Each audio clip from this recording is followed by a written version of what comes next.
A ver, estamos aquí no macizo de Trevinca, encima do famoso bosque do Teixadal, un bosque composto por 400 exemplares de teixos, e que se considera o bosque, a mata de bosque de teixos máis meridional de Europa e mellor conservada.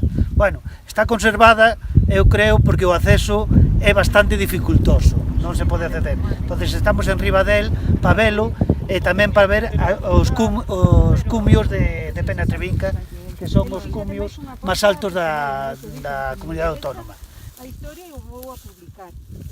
O ideal sería protexer que se convertera en parque natural. En parque natural porque o delimita o Parque Natural de Sanabria na comunidade de Castilla e León. A protexer leva aparellado que tamén é un espacio donde ten importancia a memoria histórica.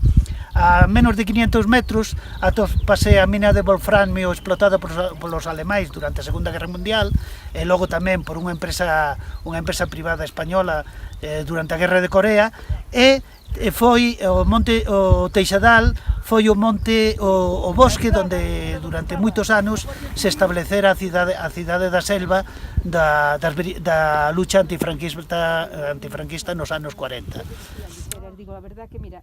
Hai que destacar que está en proceso de agresión por a explotación de canteiras en todo o seu redor. O ideal sería establecer un perímetro de protección, e aquí sería chegar a acordos con a comunidade de Castilla e León, con Galicia, delimitar un espacio de protección onde non poderan entrar tanto os ganadeiros, os cazadores e as futuras explotacións pizarreiras.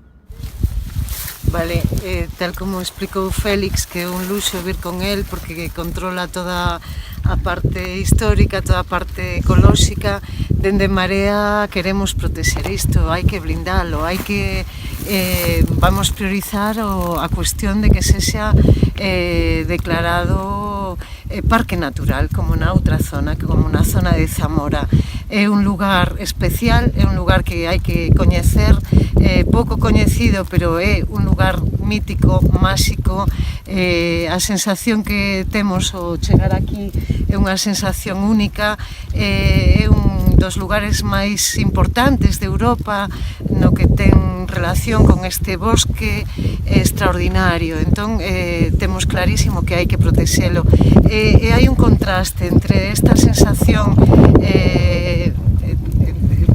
indescriptible, que a outra parte están moi próximas ás pizarreiras, e aínda que xera moito traballo, do que se trata é de equilibrar, é dicir, que sen perder traballo, que se respete o medio natural, este tesouro biolóxico ecolóxico de dimensións increíbles. Sí, además aquí non hai población,